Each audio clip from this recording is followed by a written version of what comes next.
I've always been the observant type, the kind of person who notices when someone gets a haircut or when a shop changes its window display. It's both a blessing and a curse, this attention to detail. But nothing in my life prepared me for what I began to notice on Cedar Lane last autumn. It started innocently enough. I'd recently taken up walking as a way to clear my head after long days working from home. My route was simple, just a 3-mile loop through our suburb that took me past rows of nearly identical houses with their manicured lawns and carefully tended gardens. There was nothing remarkable about the house at 1478 Cedar Lane, at least not at first glance. A 2-story colonial with fading yellow paint and black shutters. What caught my eye was its fence, an ornate wrought iron barrier surrounding the property with 8 evenly spaced posts. And on 3 of those posts perched cherub statues, the kind you'd find in an old European garden. They looked weathered and ancient, their once white stone now stained with patches of gray and green. Those are odd, I remember thinking that first day. They look too old for this neighborhood. Our suburb was built in the 1980s. These cherubs looked like they'd witnessed centuries. For the first week of my new walking routine, I barely gave them a second thought. Then came the day when something felt off. I slowed my pace as I approached the house, my eyes drawn to the fence. The cherubs were still there, 3 of them, but something had changed. Hadn't that one on the far left been sitting yesterday? Today it was standing, its stone wings unfurled behind it. I shook my head and continued walking. Memory is fallible, I told myself. I was mistaken. But the next day, I paid closer attention, and sure enough, the positions had shifted again. The cherub at the center post, which I distinctly remember having its arms outstretched, now had them folded across its chest. Its head, previously looking straight ahead, was now tilted downward. A rational explanation presented itself. The homeowners were moving them. Perhaps they were cleaning the fence posts or simply enjoyed rearranging their decorations. Strange hobby, but harmless enough. Still, something about it unsettled me. On day 10 of my new walking habit, I began taking photos with my phone. One quick snap each day as I passed by. Not obvious enough to seem suspicious to any watching neighbors, but enough to create a record. I told myself it was merely to confirm what I was seeing, not to prove I wasn't imagining things. The photos didn't lie, though. Each day, subtle changes, a shifted wing, a turned head, a changed posture, never anything dramatic enough to be immediately obvious to a casual observer, but undeniable when comparing images side by side. Then came the day I nearly dropped my phone while taking my daily photograph. There were 4 cherubs now. Where the day before there had been 3 statues and 5 empty posts, now a 4th cherub had appeared on what had previously been a vacant post. This newest edition looked slightly less weathered than its companions, its features more distinct, though still carved in the same style. I hastily took my photo and quickened my pace, a chill running down my spine despite the warm October afternoon. That evening, I scrolled through the chronological evidence on my phone. The progression was undeniable.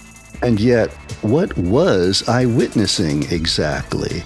Someone adding to their collection of creepy garden ornaments? There had to be a logical explanation.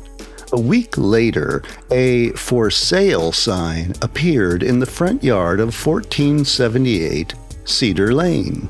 I'll admit, my curiosity overrode my unease. The following Saturday, I noticed an open house event. I changed into a button-down shirt, trying to look like a legitimate prospective buyer, and walked over. The interior of the house was unremarkable. Outdated kitchen, living room with beige carpeting, 3 bedrooms upstairs. The real estate agent, a woman with an aggressively cheerful demeanor, followed me around, highlighting the charming original features and excellent school district. The owners are quite motivated to sell, she mentioned as we descended the stairs. Pricing is well below market value. Oh, any particular reason they're moving? I asked, trying to sound casually interested. Her smile flickered just slightly. Family situation, she said vaguely, then lowering her voice. Between us, they've had a tragedy. Their son, 17, I believe, went missing about 3 weeks ago. Just vanished. No note, no signs of trouble beforehand. They can't bear to stay in the house with all the memories. My blood ran cold. 3 weeks ago? Right around when the 4th cherub appeared. I thanked her for the tour and left quickly, my hands trembling as I unlocked my front door. For the next 2 weeks, the house sat empty. The for sale sign gained a red reduced price banner, and during that time, the cherubs remained perfectly still. Each day, my photos confirmed it, not a wing or a limb out of place. Then the moving truck arrived, a family with 2 children. I glimpsed them unloading boxes from a minivan. The mother looked tired but happy, directing movers with animated gestures. The father carried what looked like sports equipment, and trailing behind them were 2 kids, a boy around 12 and a girl who appeared to be 15 or 16. I found myself slowing my pace as I walked by their house in the days that followed.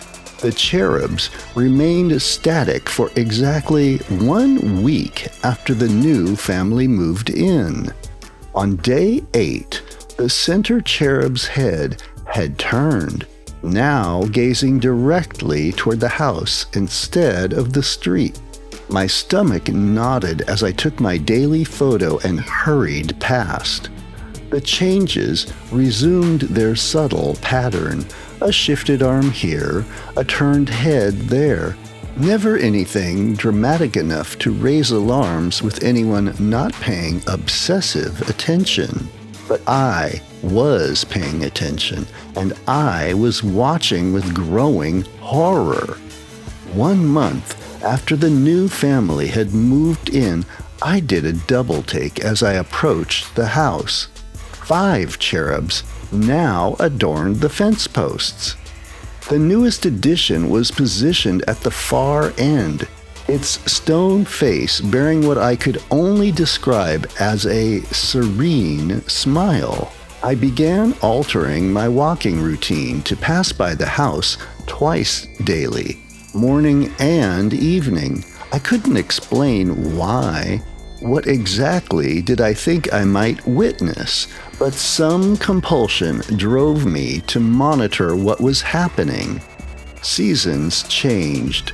Winter descended, bringing early darkness to my evening walks. I found myself using my phone's flashlight to illuminate the fence line as I passed.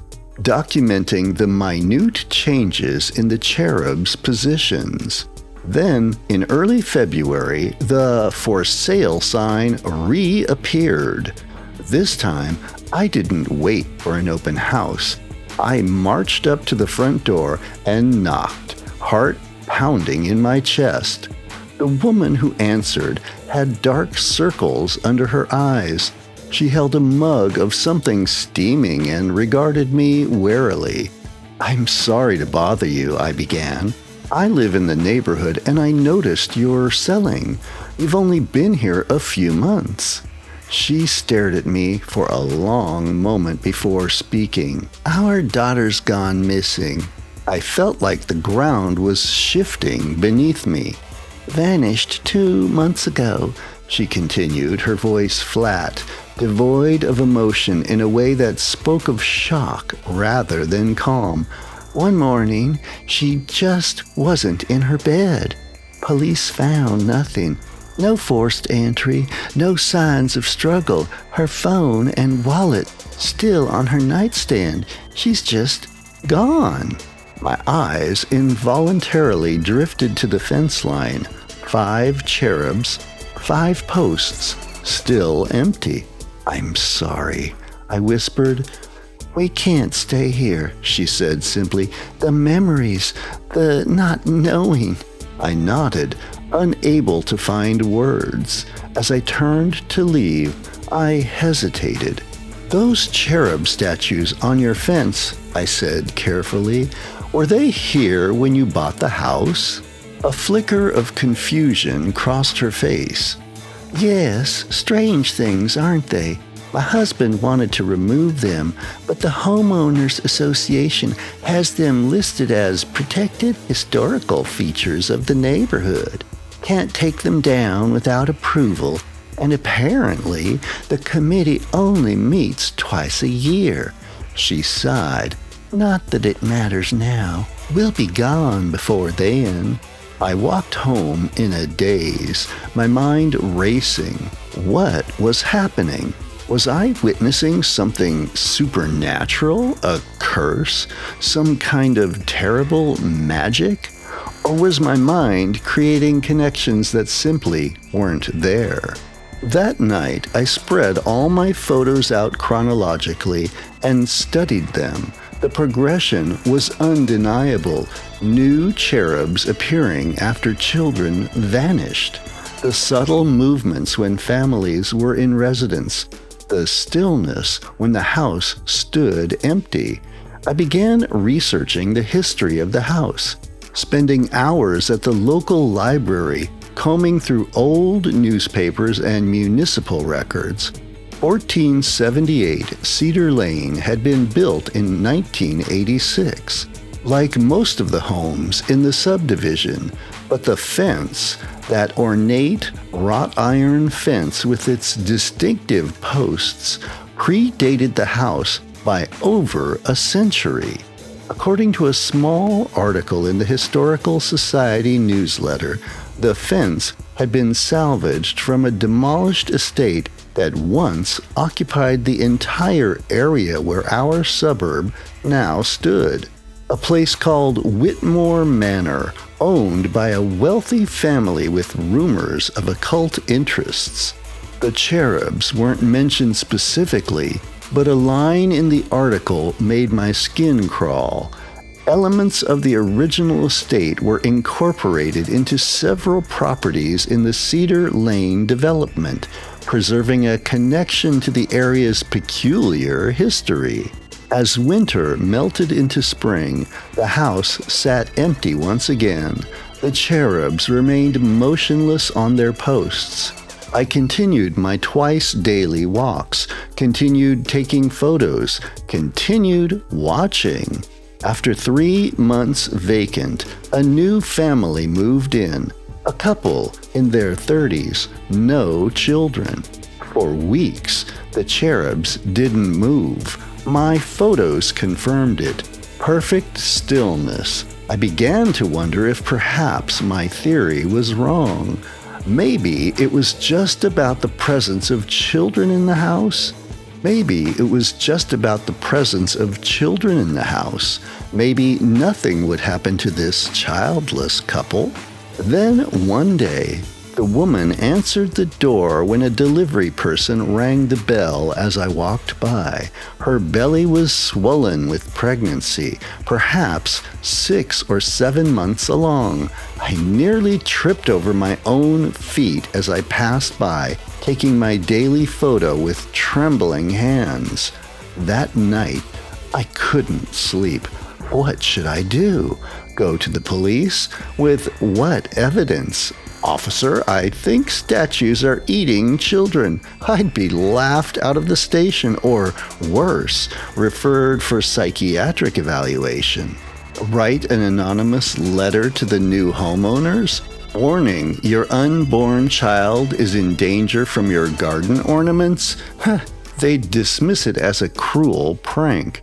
I considered destroying the cherubs myself, sneaking out in the dead of night with a sledgehammer, but the image of stone turning to flesh under my blows haunted me.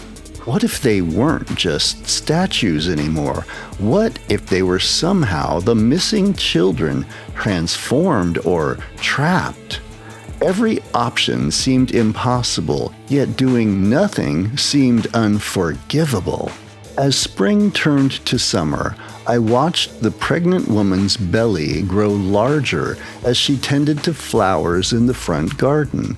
I watched the cherubs, still and silent on their posts, and I watched the empty posts, 3 of them now, and wondered how many more children would disappear before whatever was driving this hunger cycle would be satisfied. Last week, I did something desperate. I put my house up for sale. I can't live here anymore, can't walk past that house knowing what might happen. I can't bear the weight of this knowledge alone. But before I leave, I'm recording this account. I'm uploading it to places where others might find it, might believe it. I've included no identifying details about the location. I don't want curiosity seekers coming here, potentially putting themselves in danger. But I need someone to know what happened, what is still happening. To whoever is listening, watch for houses with cherub statues on fence posts. Watch if they move. Watch if children go missing. And if you ever find yourself living near such a place, do what I couldn't figure out how to do. Find a way to end it. Because I fear that when all 8 posts have cherubs, when no empty spaces remain, something worse will happen. And I can't bear to think about what that might be. Well, that was a creepy one. Thanks for listening to another of my Dark Veil tales. And if you're enjoying my stories, a like or a comment would be amazing. I really would love to hear from everyone about what you think about my stories or any other aspect of my videos. Have a frightfully fun day and check out some more at the links above.